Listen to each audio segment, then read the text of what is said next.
suit by Schiller Boys, and we have a lot more news to unpack for July 7th, 2024. Welcome to a whole new episode, and let's bring on Miggy and go over the news of the week. What up, yo? Oh, I don't know, but something must be wrong. It says only one people are watching us, and so did we go only one? That doesn't make any sense. Up now, it's up to 52 immediately. Yeah. Anyways. So, how was your week? Good, man. I mean, a lot's been happening, right? Democracy's on the line and all that bullshit. Democracy's on the line, yes. And then we now have a king, and his name is Biden. He can do whatever he wants, but in theory, in 120 days, there's another election, unless he cancels it. I mean, I guess he can cancel the election after that opinion came out. I don't know if that's really a thing, though. Well, look, folks. I mean, it's too late in the game to change horses. This is what we got. But the one we have right now, huh? The other horse is not a horse. It's actually a wolf that's eating a horse and is expecting you to just ignore Project 2025, which, by the way, Project 2025 says nothing about cannabis legalization. Wow. And it's rescheduling as we got this ball going. It's ever more important if you do want legalization, if you do want something. This is the time. This is how it happens. This is how we're going to get some change when it comes to people filing taxes, people doing licenses. The hemp marijuana baby is going to happen. Like, this is all shit that needs to happen now. We wanted it to happen yesterday, but to have it happen, you're going to have to vote blue. And then that's what it is. It's nothing. You know, he might be freckled. He's 81 years old, right? But like, yeah, but the other guy's 78. Exactly. Whomever wins is the oldest person ever elected to the office, and one of them is a convicted felon and a reputed liar, and the other one maybe his best. Obviously, his best years are behind him, but it's the administration that they have, and changing the administration so that, like, okay, it's Schedule 3. It's still illegal. We need rulemaking at the federal level again for a different administration, the Food and Drug Administration, the FDA. So the FDA, there's these two laws that interact. And so there's the Controlled Substances Act, and then there's the Food, Drug, and Cosmetic Act. And so we move it to Schedule 3, great. Our dispensary is still not completely federally legal. We can't like put in a purchase order from California for some sun-grown Humboldt like we fucking want to. We would have to wait until you're allowed to put it into interstate commerce. And for that, we would need to amend through the rulemaking process that the FDA has the right to do and create a new lane for a Schedule 3 natural marijuana product that is not. There's no novel drug application. There's no new drug application that will allow compliance with the FDCA even after it's Schedule 3 under the CSA. And not even with the compliance with the CSA and say other treaties or whatever the hell you have with you. I got this ounce of donkey butter. I just bought it at a store. I trust. I know it's quality. It's unfortunately a little expensive because the taxes are way too high. This is not Washington perfect. It's got high taxes, but low prices. You bought an ounce of donkey butter out the door. How much?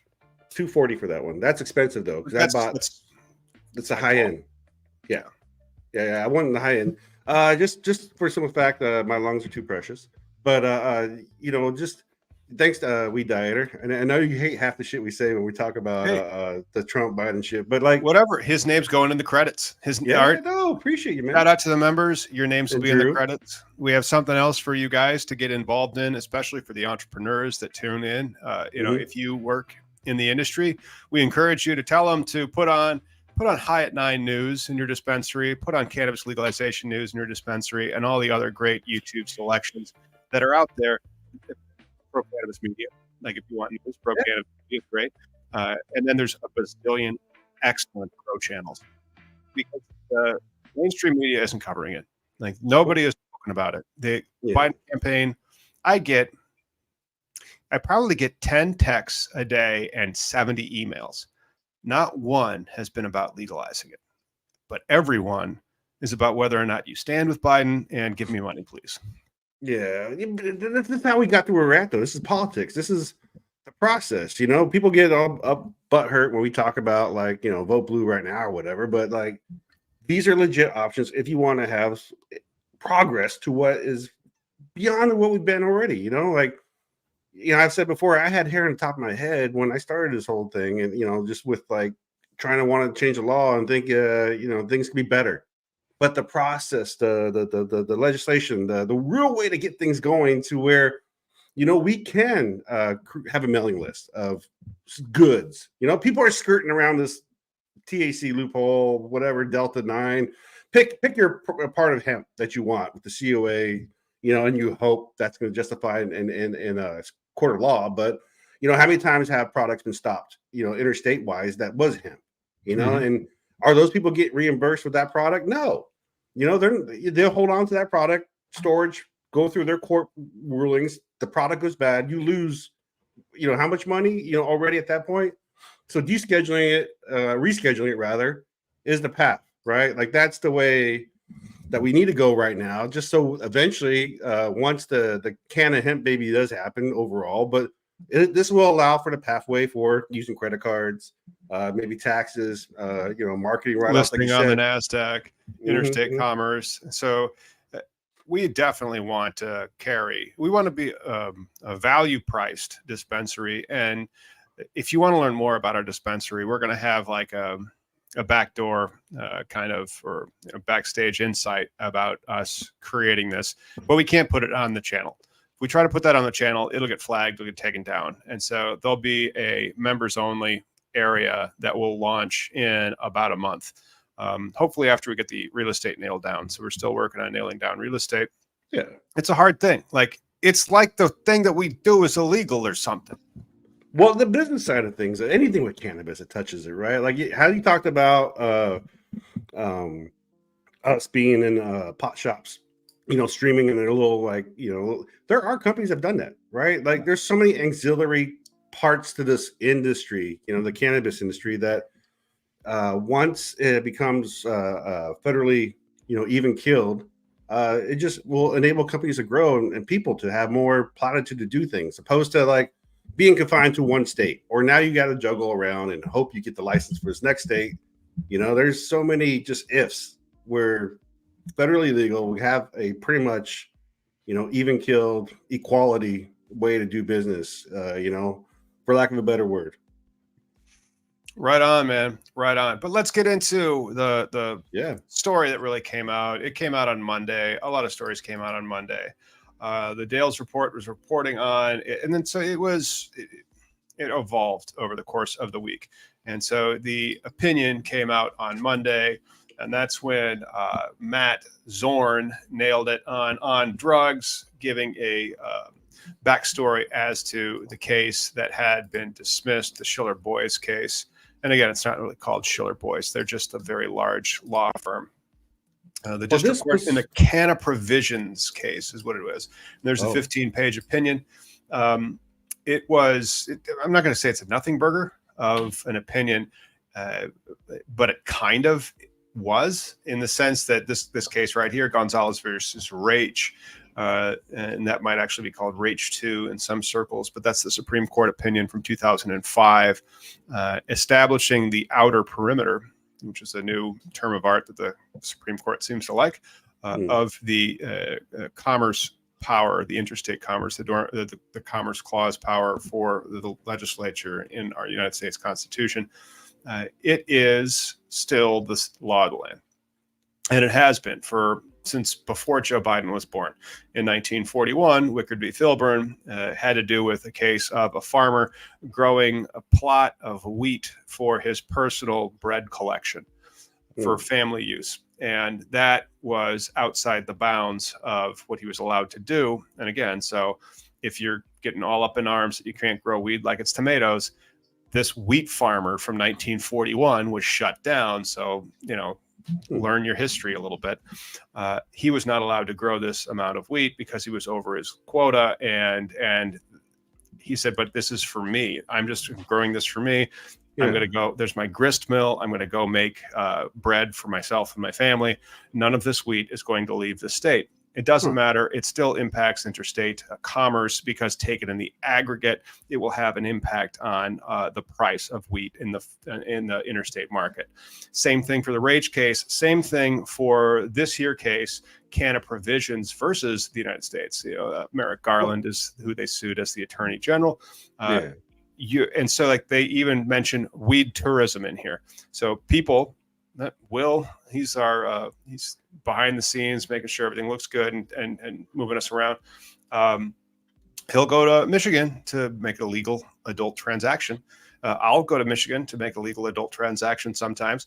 That's not necessarily weed tourism, but it kind of is. Now, if you have weed tourism specifically there, now we have people that are coming to your location to look at your farm and buy your wares. That's interstate commerce, but also the quantity of the product that you have. And so one of the places where you can put your dispensary, at least for right now, before medical marijuana is legal nationwide, is on the border of, for example, in your state of Washington, in the border of Idaho. In my state of Illinois, in the border of Iowa or Indiana.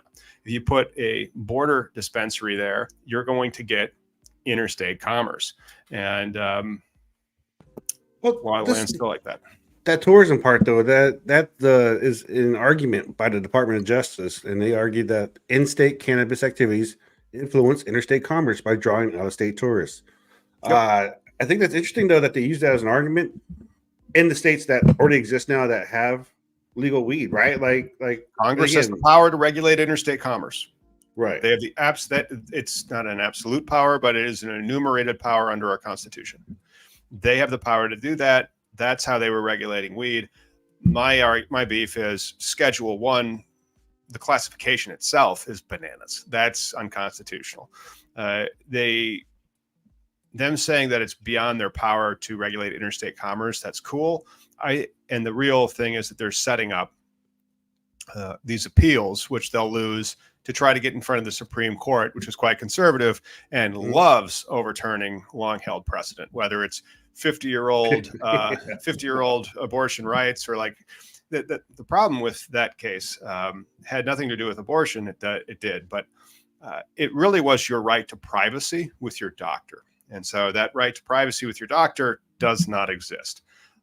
I don't understand how you can have freedom if you don't have privacy. Please enlighten me on that. How can you be free if you can't have the right to be left alone and be in peace? But then also they just overturned the Chevron decision, which for 40 years stood that the experts typically are the regulating agencies, and the judges, they don't really, like, the judges understand the law. They don't understand the OSHA regulations, for example. I think your misconception and understanding of like what the law is, because I mean, you're a lawyer, you're a constitution. This is why I fuck with you, man, because you study constitution, you study law, you're pragmatic, and in the end, what America is an ideal, right? Where our law is fair and just, but sometimes the people in the system are the ones making decisions are not so fair and just. In fact, they're like the politicians who take the biggest bag, right? Like Clarence L. Thomas, like there's things that are not fair, but like with scheduling 3, like rescheduling it would give that ball going forward, right? This is the chance, right? Like 420 will be more than just a community thing, but it'll be like a novelty thing where people remember when we used to arrest people for weed.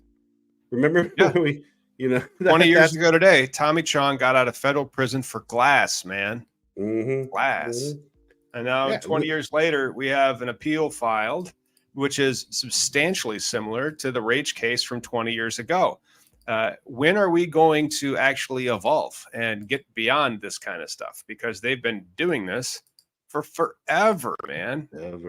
Oh, 420 somewhere. Let's take a quick commercial break, and we shall be right back.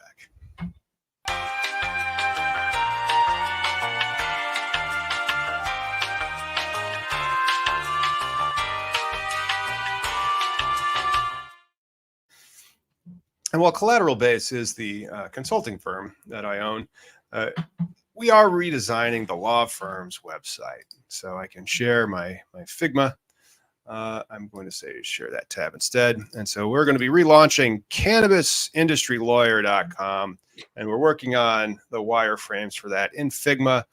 Cannabisindustrylawyer.com. It's actually where most of our clients start from. And then we see whether or not you're looking for a consultant or a lawyer.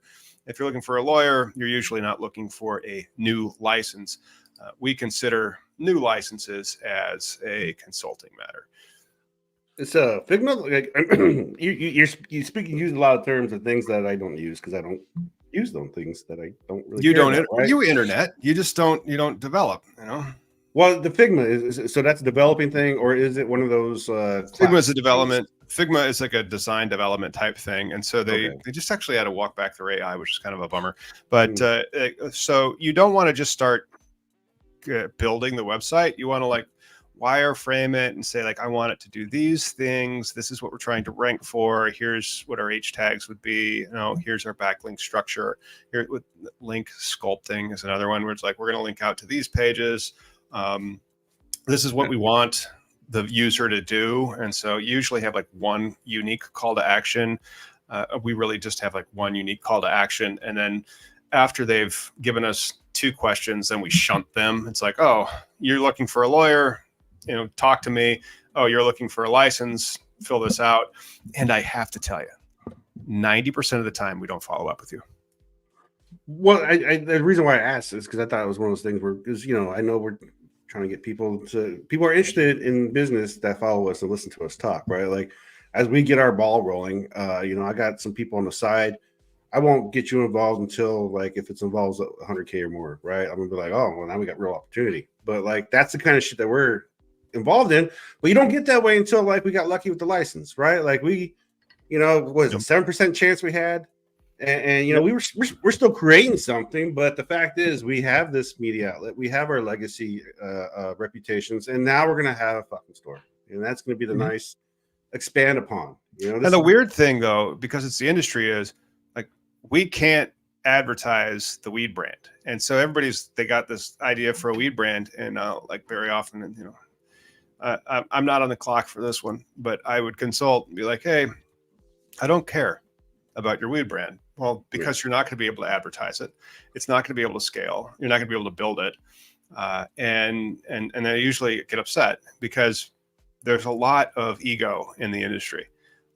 Like way too much. I'm thinking about getting into the solar industry after we get the cash flows from the dispensing and then diversify into alternative energy, simply because like it's also highly regulated in the sense that you need real estate, you need zoning, you need to get a license very often. You can't just start a utility company, but right. The total addressable market size is huge. Everybody uses power as opposed to like 1 in 5 people.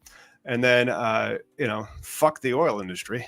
Well, you're looking at futures of like the money. I hope to do, no matter what, that business level, you're going to deal with ego. I think in cannabis, we're dealing with people who, the legacy, everybody fucking calls themselves, I see fucking like 30-year-olds call themselves legacy brand. Or, you trapped, you did some illegal shit. You got away with it. That's the whole point, right? You make some money and then you reallocate. But the thing about trapping, and that's what frustrates me about like, say like the stimulus, like rap music and shit is, it's not sustainable. It's not going to be get a house and be fucking left alone with like, you raise eyebrows and people investigate, there's got to be paperwork involved. And unfortunately, like there's a weird,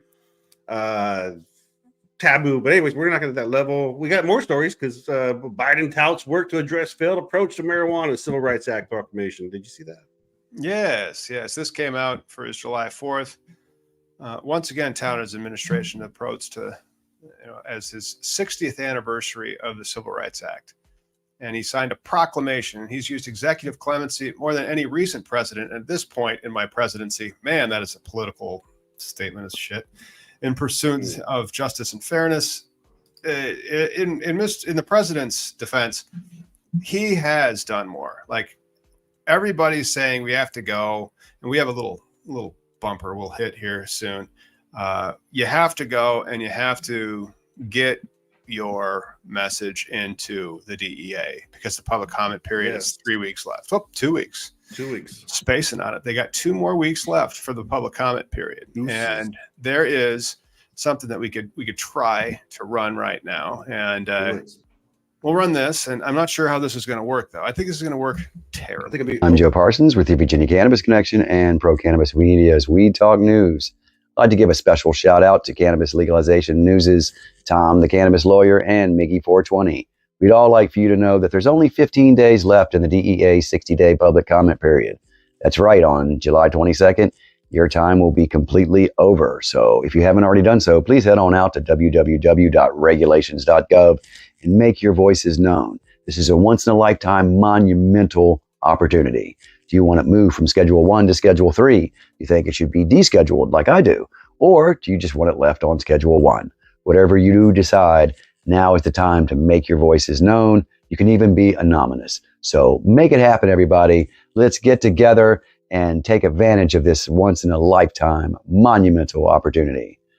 As always, I'm Joe Parsons from the Virginia Cannabis Connection and Pro-Cannabis Media's Weed Talk News. Until next time, stay lifted. Nice. See, if you guys are watching and you're a member of the show, or you have something, give us a clip. Keep it less than a minute, and we'll try to work that into the show. The thing is, I hear this all the time where you should tell Biden to deschedule. That's fine, but it's kind of like telling somebody who doesn't have a left hand that, boy, you should have a left hand, because they can't.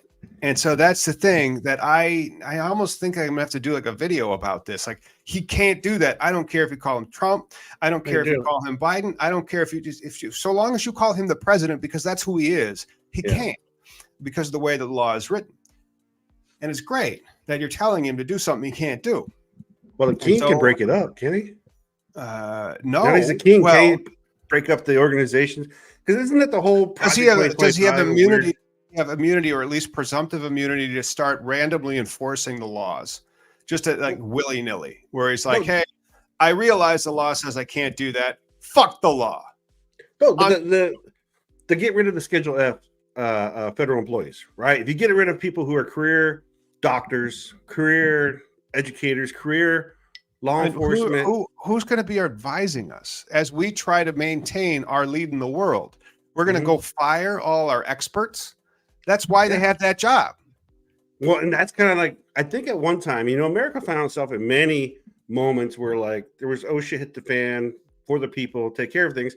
And that's what I think is best right now. In this past 4 years, I have seen better infrastructure, better things being caught, and more civil, right? Like the fact that the Democrats can argue and be like, we want him to step down, but yet they're having that conversation, right? The Republicans are like this weird cult thing going on, worshiping this guy who was known. Have you seen the Epstein files came out in Florida? No, it's disgusting. The shit that was involved. Also one of the reasons I wouldn't like.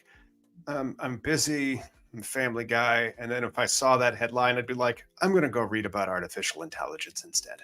Dude, the fact that these people are saying like, oh, I'm going to vote for the felon, but the felon was also at my age when these testimony, child rapist. Just that's it. Like you can, it's horrible. Hey man, another 6 years you could bang Stormy Daniels and have like while your wife is pregnant with Barron Trump, because that's, I think he was about 59 ish, somewhere in there. Because like right now he's 78, his kid's 18. You do the math. But I'm not going to do it. Just saying. Right, but this is who people want to represent them. This is who people want to say this is America.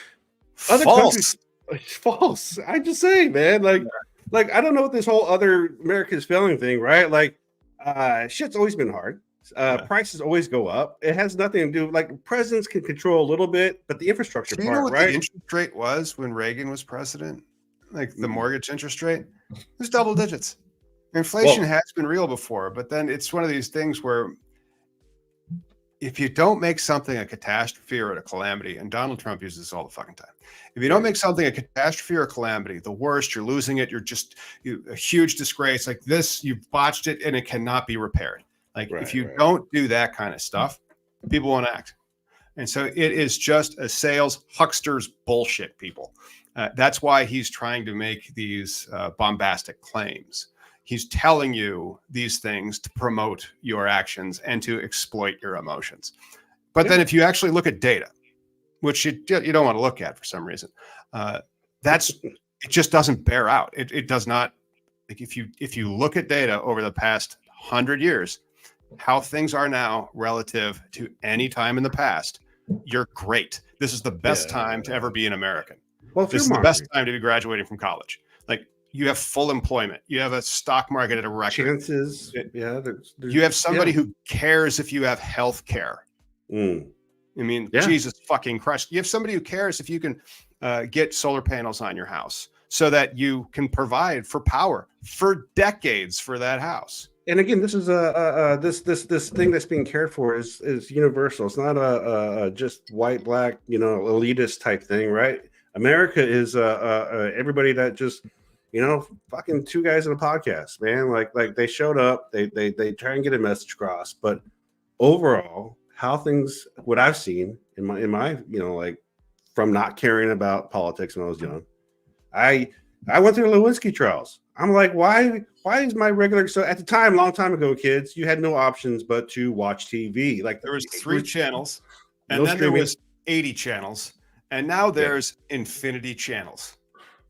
But again, so like imagine just taking over the internet with one trial about a blowjob, and then you're just like, why am I watching this, or why do I have to care? Right. One child. It just seems so quaint now when you look back at the 90s history. You're like, we were so innocent and charming and so cute. There was no choices. There was no choices. But then it also, I don't think that pattern is going to not interact with the humans or the intelligence patterns that we are, because like people will stop identifying as human by the time I'm 60.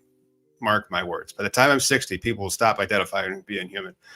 Because they're already doing it for their own genders, and so don't go woke on me, man. I'm not going woke. I'm cynical. Isn't woke. I'm going cynical. In the sense that I think that people will just start replacing themselves as the internet and technology continues to just bathe us in everything that we need, which is going to be weird. What do you call it? Echo chambers? That's a thing. But we have a new article on social workers who push Biden to fully decriminalize marijuana under federal law, not just reschedule it. I think this is kind of a no shit, article where it's like everybody agrees we should deschedule it, right? Like not just reschedule it, but deschedule. Right. But then Congress needs to get off their duff and go vote on it. And the problem is they don't know what the fuck they're voting on. And so you have Biden telling his own administration, we'll make a fucking rule, because then once you have a rule, it's basically like law. Congress can then take that rule, which is already there, and codify it. And so it's kind of one of these brinksmanship bluffing where it's like, well, I don't want to do it. Like the FDA, they didn't write any fucking rules. And of course they're understaffed, but I mean, there's protections, OSHA, before child labor laws. Like there's ways to do things where, as a whole, if we see something egregious, but how long has it gotten to take to this point of decriminalization? How long has it taken to get to this point where the fucking president is putting it on his platform? Right? It was so taboo and scary. I mean, we came that close with Carter, right? But because Keith Stropp, who we had on the show, the people weren't ready. I don't think. I think it was easier to brainwash. You have to. I mean, I don't know. Like they didn't have memes 50 years ago. Now you can brainwash with memes. Well, I mean, I think there's always been a portion of stupid no matter what's out there, right? Yeah, I think that portion is steady, but this is the smartest we've ever been as a species. Like today until tomorrow. Yeah. That's a good point too. But we're also smarter at manipulating, right? Like Cambridge Analytica. Exactly. Well, stuff. or Donald Trump telling you like this guy's ruining our country. It'll be chaos. We won't have a country. Like when somebody tells you that you won't have what you had, he's trying to manipulate and scare you. But as a younger me who listened to Rage Against the Machine, I never felt that America was part of me. Even when I joined the Navy, I joined because I needed a fucking job. But then but I think youth people don't think most of the time like America, right? Like just like people want to think like, oh, people are police officers because they love law, or they join the military because they love America. No, they do it because they need a job, or some do it because they love America. You know, some do it because both. Yeah. Or like families again. Also, then like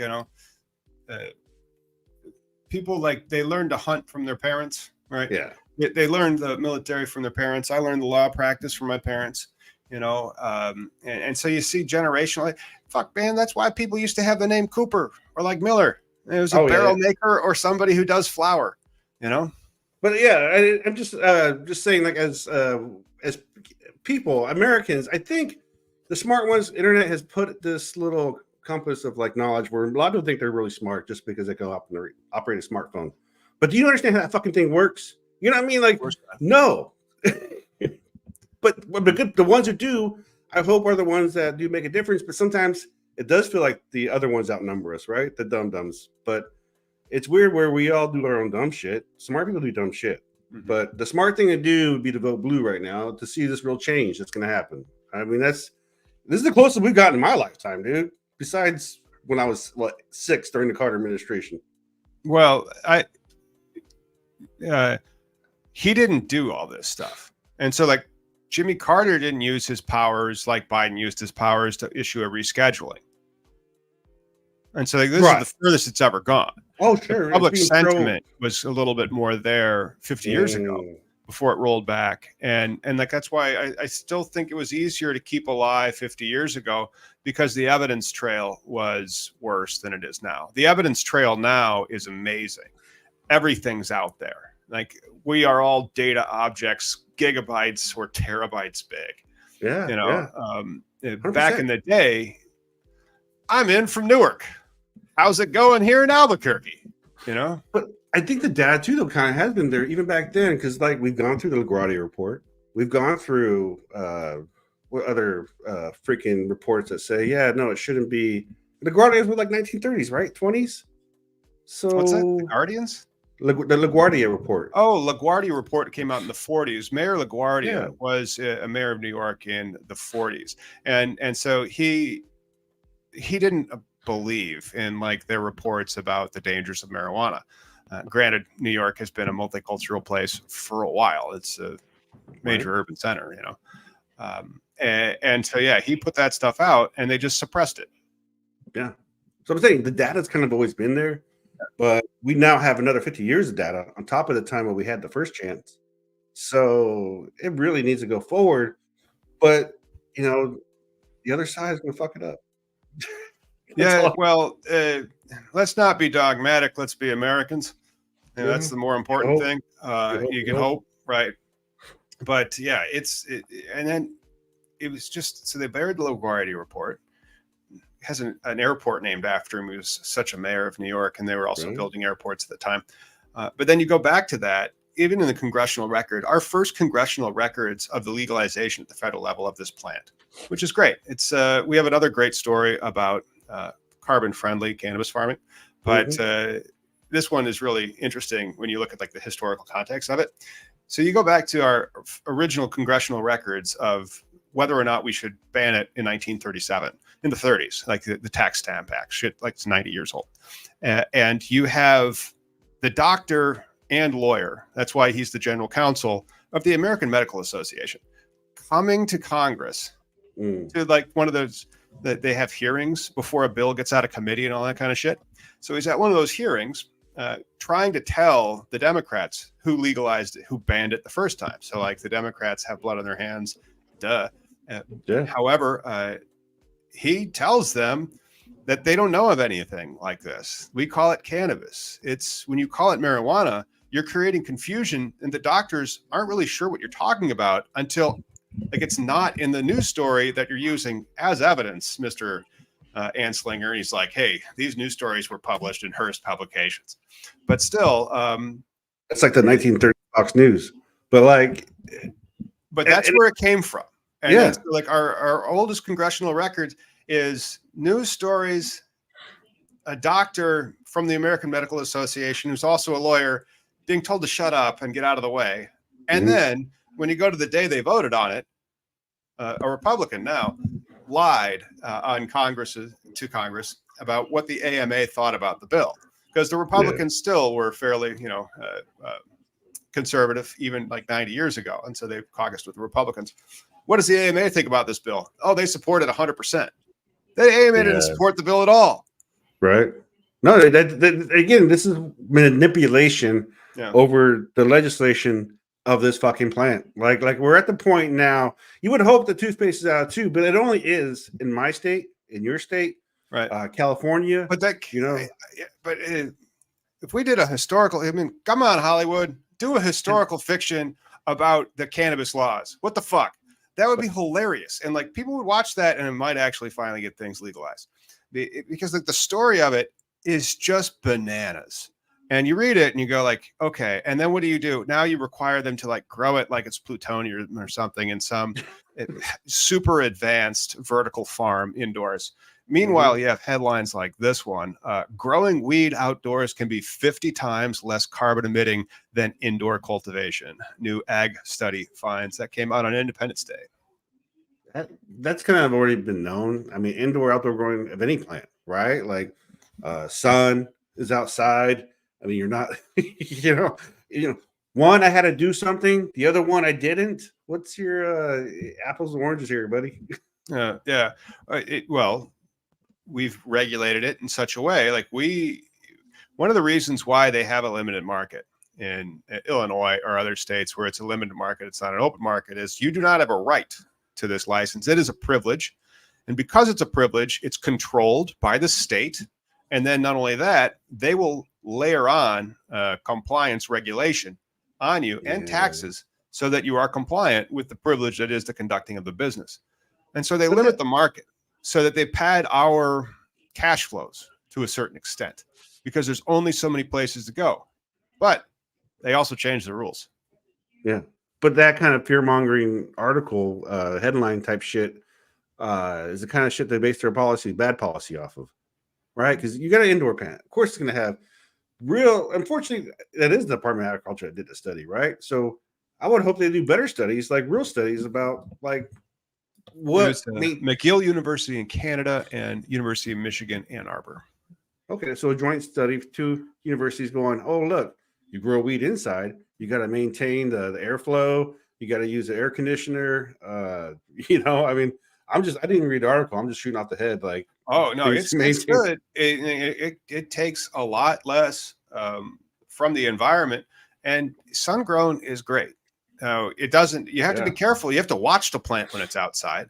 You have to have the right types of planting patterns your IPM is important when you're outside. It's a little bit more.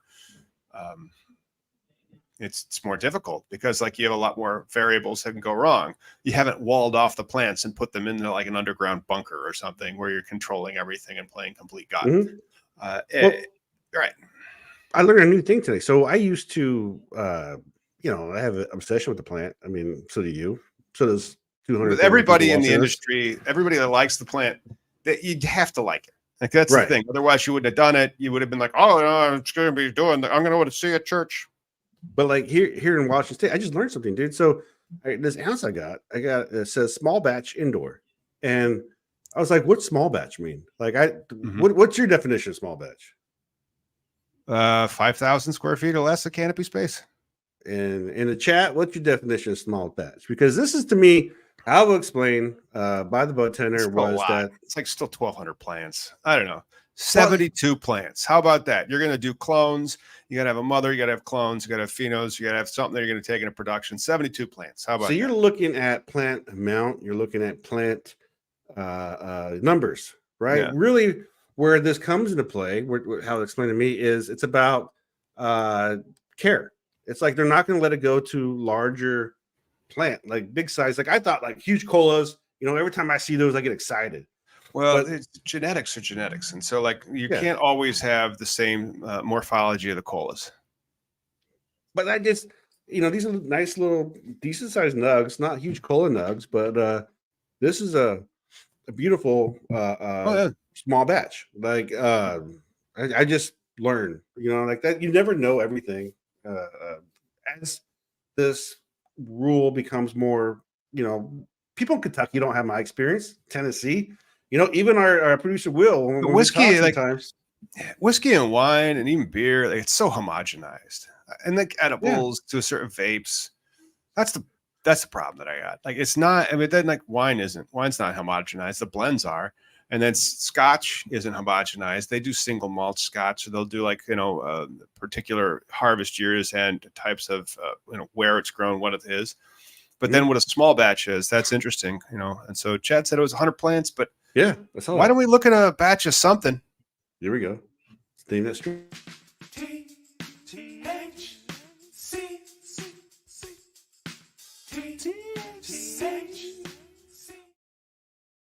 This one's a fun one. Oh, is it? Why don't you give us some hints about it?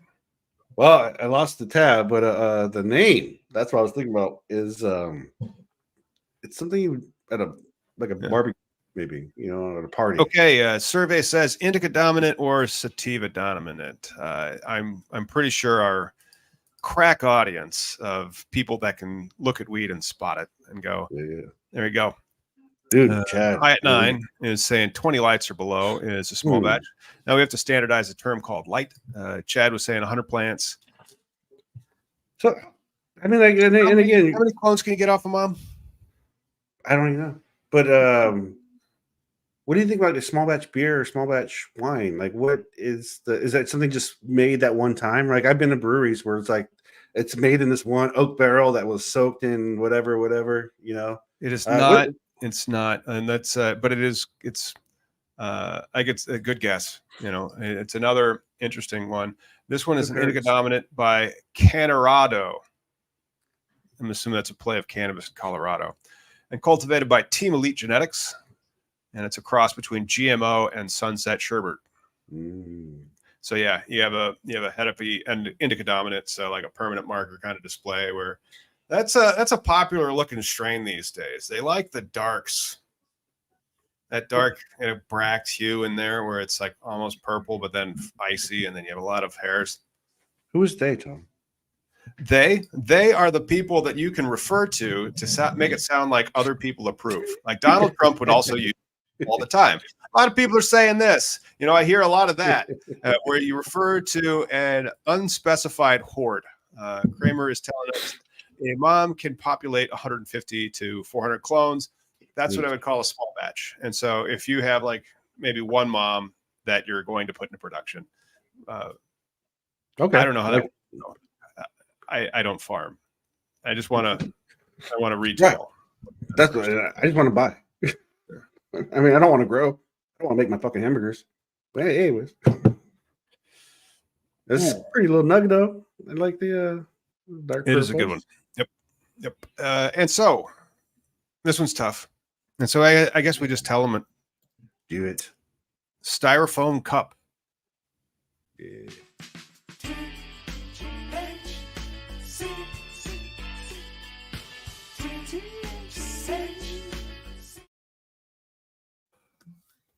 That's right. Mary Jane. Styrofoam cup, stress, pain, depression, flavors like garlic, cheese, and citrus. Caryophyllene dominant. Expensive, 10 to 15 bucks a gram. Second place in the 2022 SoCal High Times Cup. So yeah, that is a unique exotic. The nice thing about when we get more into the industry is explaining what determines the price of the plant. We've all accepted $10 to be for a gram, but what does it take? The soil, the energy, the labor. That's the other part. Everybody fucking hates dealing with labor, but that's all part of the package. That's why everybody thinks like, oh man, I can just be my own grower and sell pounds, or here's my brand. I think we might use the growers. So let's say we break even on the retail side and we're looking for a tax offset. That's when you invest in growers, but I'd still prefer, I would make models. There would also be a flow chart and a small slide deck presentation where I would argue the investment case for the solar farm over the grow. Because then we could at least sell the power back to the grow. That's pretty neat. I want to get into the testing part, but we have some. I don't have a business model on that. Can you? I'll tell you. Okay, I'll work on the models and Slobodan and I can. Yeah. Shit. He's really good. Yeah, I got it figured. But DeSantis marijuana opposition campaign in Florida raises just $10K as pro-legalization committee breaks into the millions. $10,000 to not legalize it in Florida. That's why he said, you know what, I'm going to veto this hemp bill, because he wanted you working against him in the streets. Unfortunately, the polls that we've seen indicate that it is going to beat the 60% plus one threshold handily. It's already polling at 64%, despite what the mayor and then so like everybody who like opposes cannabis legalization, usually one of the things they do is justify why they oppose it. It's like, we can't have that. Yeah. But you can smell the freedom in Florida with women's rights and marijuana on the ticket. But that's what they don't want, the smell. They hate the smell of weed. And Smell, so like, man. because I get Google alerts for cannabis legalization news. I get a cannabis legalization news Google alert. I did it for the podcast. And you can't believe how many times the smell of weed comes up in an op-ed or as something that the administration, some type of elected official uses as the reason to not vote for it. I wonder what the numbers are. I'd be curious for like data set, because that's going to definitely be something mentioned in the reschedule comments, which you should do, everybody. Yeah, 2 more weeks. 2. You can, like, tell them to deschedule, and then reference that new case. It says you have immunity. Fuck the law. Tell it, just do it because you're the president. Well, and again, if you read the reschedule, if you read the Article 2 of the Constitution, the executive is vested in that branch, and so his power is to execute the laws. He could read it and say, "Fuck that! I'm saying it this way." Well, and the whole reason why the king can't make the law is because the next king can overwrite, right? Like that's going to be the. But they can't be prosecuted for it, so it'll be like king clown after next king clown. Mm-hmm. That's what I'm saying. It's like, does he have to like not respect whatever amendment it was after FDR, where they said you're not allowed to be president just for life? Well, again, Biden made a declaration and asked the administration, right? He couldn't direct them, and they did it because there are people behind the DEA and FDA and all the other ABCs that really are humans and Americans, and going, well, fuck, maybe we can do something right here. Maybe we can put it forward, Everybody putting eyeballs on that. What's the head of the DEA, Hilligram, whatever her name is? Ann Milgram. I mean, your name's going to go down in history. Like, if you help guide something, right? Like, that's the whole behind my advocacy has always been like, when people are arrested, harassed, or whatever, first you shame the fucking cops. Like, shame on you for coming in. Like, you couldn't just knock on my door and ask me guns are drawn, people get shot. These are the horrors of prohibition. And then on the other side, if you look at sometimes they'll complain that crime's up, which is a lie. Crime is at one of its lowest rates in history. Yeah. And there was a couple of spikes. The first one was during alcohol prohibition in the 20th century. Surprise, surprise. Alcohol prohibition caused an uptick of crime. And then you know what the next one is? The fucking drug war. Surprise, surprise. The drug war caused an uptick of crime. Yeah. There was a slight recitative or retracement of crime rates during the pandemic, but everybody was very stressed. I mean, think about it. Like, we were all told to shelter in place and nobody can do anything. And that's also gone back down. And so it's like a blip. But when they say that it's lawlessness or these things are terrible, that's just a lie. This is some of the best it's been. And then if we continue on this path where everybody has a job, the country is growing, people want to come here. We're the leader of the world in technology and freedom. Yeah. Granted, now we're a monarchy again. It's weird. But the crime thing, though, like I think it's a great point when you say both prohibition and war on drugs. But part of that also is when you make something criminalized, you're going to enable bad actors to go, woo-ha, I got one. Ooh, yeah, you 16-year-old kid. So you license the gambling activities in a desert called Vegas, do you? So you license the gambling activities, so you license the cannabis activities, Or so you license these types of things. Oh, the alcohol. So you license that. I saw an alcohol, a liquor license recently, and it says, from the state. There's ways to regulate this. They're just making it. They're politicizing it. They know how to do it. They just don't want to say that they're going to do it because they want to politicize it. I think it's always been politicized, but now it's at the point now where the reschedule thing. I mean, this is how you make shit happen. Like, even though Joe seems like feckled most parts of times, right? Dazed and confused. He's fucking 81 years old. Yeah, I was saying, like, I am not in my youth no more. Like, getting up and down is a motherfucker, but I can still work as hard, if not harder, than someone. Yeah, but he's got a team, and the other guy's got Project 2025 and no team because anybody ever's worked with him's like, fuck this guy. Well, again, character, right? Well, who do I want to represent America? Someone who really goes to his fucking dead kid's fucking cemetery once a week and believes in some magic Jesus, who actually believes, right? The other guy is just somebody who's been scamming and gaslighting, really. Like, that's professionally, not real business, man. I mean, I wish my daddy would leave me $5 bajillion to lose. That'd be hilarious. Like, that'd be cool. Hey, but we got some good news out of Nebraska, which is something that you never hear when you turn into cannabis legalization news. Good news out of Nebraska, everybody. Just been handed an urgent news bulletin out of Nebraska. Okay, who's fucking with me? But Nebraskan activists have turned in enough signatures to put medical marijuana legalization on the ballot in November, according to Marijuana Moment, on July the 4th. And they have turned in how many? 114,000 signatures. Only 87,000 of them need to be valid, by the way. Nice. Yes. Another state. So it's 4, I think, total. I don't know what the other 3 were, but I saw an article that said 4 states coming up this year. Well, Florida. So Nebraska, Florida. That will make how many states recreational? That would make, this is medical. Nebraska is one of the holdouts. This would be 39 and feeling fine. You know what I'm saying? But the support behind our movement over the past couple of years has helped keep up the fight for thousands of Nebraskans seeking the medical cannabis can bring them. It said NMM. So that is Nebraska Medical Marijuana, Nebraskans for medical marijuana. And they are tickled to be getting this on the ballot. And there's a picture of them. Let's show the good people that are hustling so very, very hard to win it in Nebraska, because if you win it in Nebraska, fuck, dude, like legalization, close. Isn't that like a quarter of the population right there? No, I'm just kidding. I'm not sure. Nebraska's small. I drove through it. I love a beautiful country. You know, I mean, it's a gorgeous place and good. Hopefully they get it going. You know, it's farm country.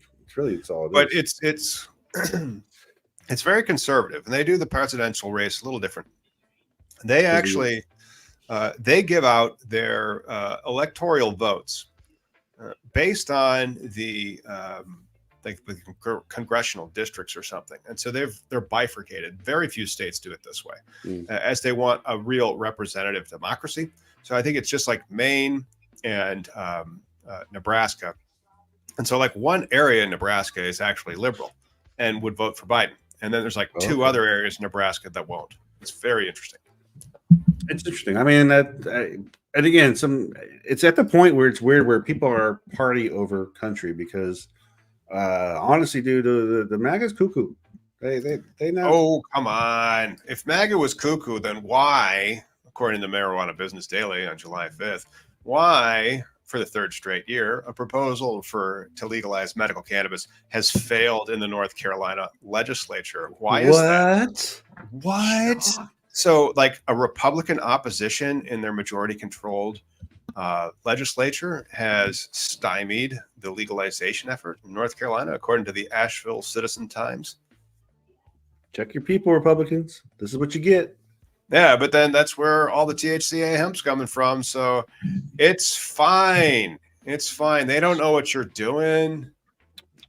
Well, and again, this is people manipulating. Like, when we talk about, to me, the frustrating part is it's a small faction of people who have the power and are in charge, right? The ones who are pushing large weight. In a sense, they're heavy ass drug dealers, but it's hemp, and it's, you know, like that's a real mafia almost now.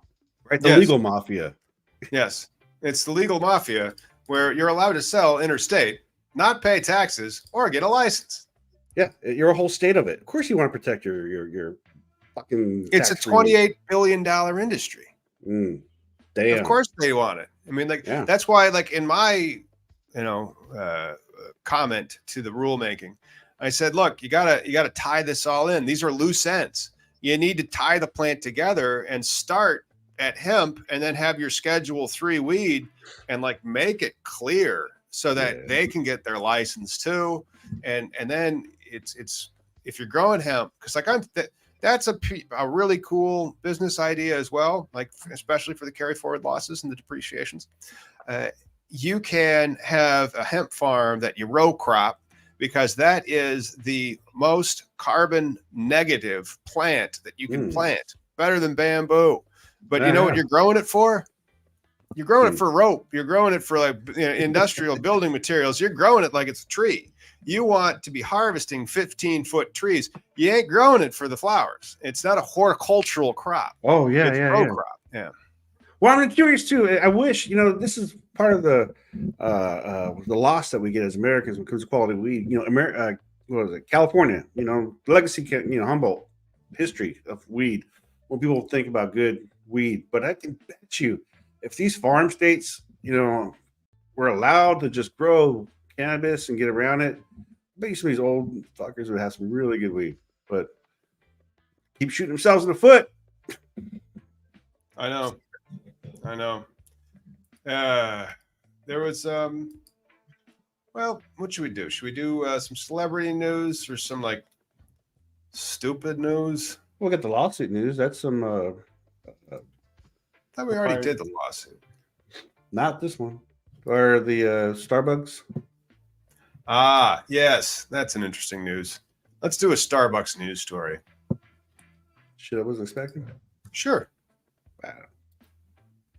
Wait.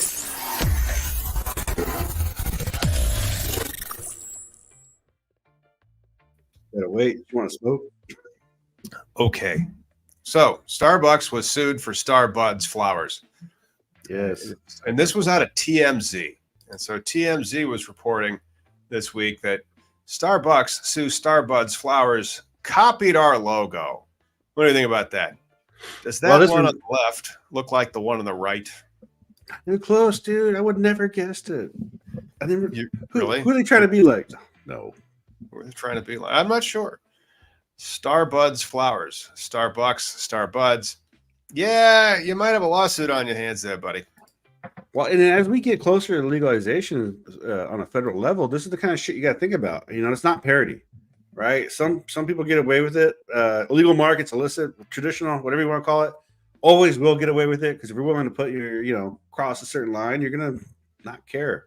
But right? you're talking about not caring. This is an illegal shop, and so let's go to the other picture that we have here. There you go. This is out of New York. This is one of those weed trucks. The unlicensed weed trucks. Yeah. So it is unlicensed. They found an owner. That's crazy that you're putting your ass online there, buddy. Like you're not gonna win. And then how they're gonna what do you call it? Damages, right? Whatever case you want, whatever's awarded. Don't do that. I'm not sure how New York is enforcing those. I know that legalization is not complete legalization, and so like, if they were marijuana trafficking, that's still a crime in Illinois. I'm not sure how they've handled it in New York. I would ask Jeff. Well, that's a different thing, right? As far as the owner of that truck, it would be like, this is a lawsuit on trademark, so they're going to go after you personally, versus the state going after you for doing your business. Which, if there was a good pathway, it'd be nice. I don't understand why they don't allow people who already have some of those brick and mortars. Have you seen that raid that happened for that vape shop where the guy went in and all like, you guys sell vapes, Skittles, you got that Zaza, and it's just some of the worst fucking pretend cop shit. But they're raiding people and messing up with their inventory. So, it's not good. But I wish they would just give them a path, instead of harassment and. Well, again, it's a privilege conferred by. But it's all privilege. Any store, any business you have is a privilege in this country for the most part. No. Roofing company, like my law company, that's a privilege. But then if you have a lemonade stand, it ain't a privilege. And so it's differences, that there's a difference between a privilege and a right, and rights are not treated the exact same under the law as privileges. And a lot of the cannabis industry is considered a privilege, not a right. But then some states, like in the open market states, they're more considered a right than a privilege. Well, I mean, there's ways to do things like New Mexico. When you give your average citizen a chance and say, here's a pathway, here's an entry fee, that's the social equity in the end. That's the fairness to being a part of the game. If you really do want to be in the weed business, right? Then but you got to come down to the compliance costs then. Yeah. And so you can't make it cost $500,000 a year in security upkeep. No, it's not fair right now, right? Kentucky, what, 50,000 just in the bank, and then you're not for a dispensary. That's just for the smallest grow. And so for a dispensary, you need 150 large in the bank. See? Yeah, not fair. None of this shit's fair. It's medical. It's privilege. Well, but to have that when it reschedules, it's just not fair. Privilege, right? It's just not fair. And there's a chance. Fair has nothing to do with this law. None of it. Yeah. But who's back in the game is Whoopi Goldberg. Not unless you it's been an hour and 7 weeks. We got people. Yeah. Whoopi Goldberg is launching a brand because she looked into her audience face and said, nobody asked me to do this, but I'm getting into the weed game. And the veteran star reinvigorated her marijuana interests after parting ways with former business partner who warned her against this and teaming up with close family members who wanted her money under the name Whoop Fam Umbrella. Oh, this poor EGOT. I bet we're going to have another follow-up story on this in approximately 18 months where Whoopi's getting out of it.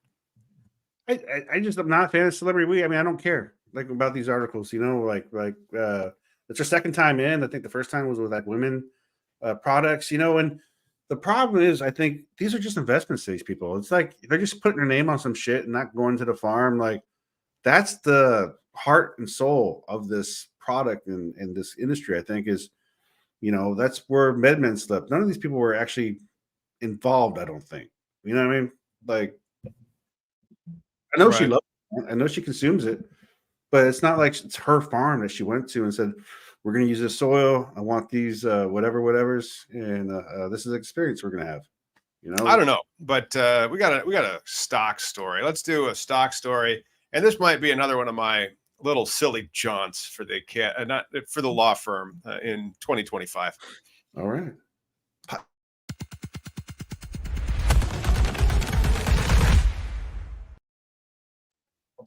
Seven cannabis stocks to sell before they crash and burn in July. Hey, do you own cannabis stocks? You shouldn't. So let's see which ones you should sell. Number one, Aurora Cannabis. I am not an owner. I just think that if you pull up its financials, they are abysmal, and I would not recommend you owning it. NVIDIA. Compare NVIDIA's financials to Aurora Cannabis's financials, and then argue with me. Air Wellness doubled in price over the past year. Pretty sweet. The investor place is saying you should take profits. Not me. I'm not giving you financial advice or legal advice, by the way. And then finally, Cannabis Company Holdings, CBSTF. And CBSTF is not doing well. Let me see if I can get their chart. Yes, I can. If your stock chart looks like this, you are not doing well. Oh, my God. Miggy, I hope one day to show a stock chart from our company to you and be like, look, I'm sorry, my head wasn't at the game. And then also blame the regulators. Be like, it's not my fault. It was the regulators, man. It wasn't me. I was making all the right moves, right? Right moves. And I'll just hire yes people. They'll be like, yep, that's right. You're making the right moves. Oh, no, we're going to do that, dude. I mean, that's the thing. We're going to get companies to fail them. And we're going to crush them. I mean, let's not do that. Let's please not do that.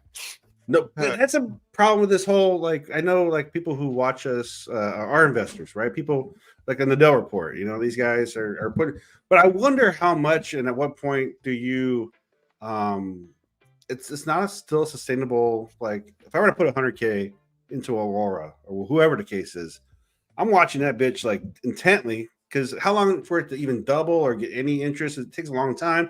Only time that they do any profit is when, say, a news story like rescheduling comes out, and then people throw money at them like the strippers, and then they just walk away with They that go bag up again. 30% in 2 weeks, and people forget.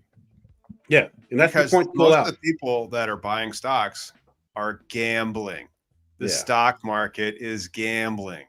100%. I mean, the rules are always changing, especially with cannabis, and so none of these companies, with us, I don't know if you Googled, you Google I Googled myself. I Googled Miggy 420, and I saw in one of the things, For SEO purposes. Yeah, SEO shit. Right, but curious what pops, and then one of the things that's right now is associated with me is investors, and I think mostly because of license, right? Because I do have intent to be part of something where we're gonna be managers of money, essentially, and then we got to find the ones that are going to be managing the business that we run, right? Like the thing that we're going to be a part of. It's called building a team. Yep, we got to get all the right seats on the bus. It's Exactly. another little business adage. Like it, but cool. Yeah, no, I go for it. Sorry. If you're good, I'm just going to promote something, and then we can wrap up cannabis legalization news for the week. Do it. Our social equity webinar is going to be on Wednesday. This is something that if you're social equity, you may have seen before, but if you're not, you might not have. And so I'm going to start doing these webinars on a fairly regular basis. There's really not a good. Okay. Anyway, I wanted to. I need to have to, because like I was planning on doing it on StreamYard. And I used to have different things set up for webinars because you can, and I would boss this all around. And so, Will, you might have to help me get ready for the webinar on Wednesday so that it'll present well. And this is the slide deck for it. But yeah, we go over, because like we represent a lot of social equity applicants. And we have a unique and soon to be patent pending method to do it, which if I do this right, this will be like the written into the laws. And so we're going to have a lobbying wing that'll be asking people to write this methodology into the laws as they go from state to state, because there's an issue with social equity licensing, especially with the lotteries. That happens. I want to record a little reel for you. I haven't done it yet, but I'm going to put a little suit on and I'll be like, have you been arrested for weed? Do you live in a poor area? Yeah. According to some demographic? Well, and you might be a suspect. Right, and that's it. Like the super social equities are so, rare, and those are the only ones that can touch the privilege in Illinois. Good to know. And Illinois is only about halfway through issuing their licenses, and then we'll see. Biden continuing to do this. There might be a social equity program nationwide, but then there's a lot of people that hate social equity and that concept, and they believe in open markets because they just want to start doing the business, and they don't want anybody to tell them no. Well, they don't want people to tell them this is a privilege and not a right. I think it just comes down to fair. Like when the rule comes down to like giving everybody a chance, like it's not fair. I mean, like the fact that we've been building our little empire, getting slowly. It doesn't happen overnight. That's the shitty part. But like it could, if there was this fair way of like doing business, right? I know you said before, like, why don't we just do Delta 9 and Delta 8? We could have done that shit, shield that weird ass, gotten some contract with somebody to plant. I would rather have something from an Illinois grower, make a relationship, sell it in the store, and then we know that it's good product, and then we can talk more about it. And then actually making money doing all this shit. I don't know. Cool. And I wanted to try to share a shout out to this guy. Well, it says Aaron Zeman just joined us as a member. Shout out to him in Hawaii. So hopefully we'll get to do some help out in Hawaii here in the coming year. But thank you for tuning into another episode of Cannabis Legalization News. And if you remember, you'll get in the credits. We'll see you next week. Well, actually, wait, Miggy, are you off next week? I will be at the Gorge Blink-182 concert. So I'm camping. We are off next week, on the week after that, and then off the last week because it's summer. And so we're going to take about half this month off. But we hope to see you in 2 weeks, everybody. Deuces.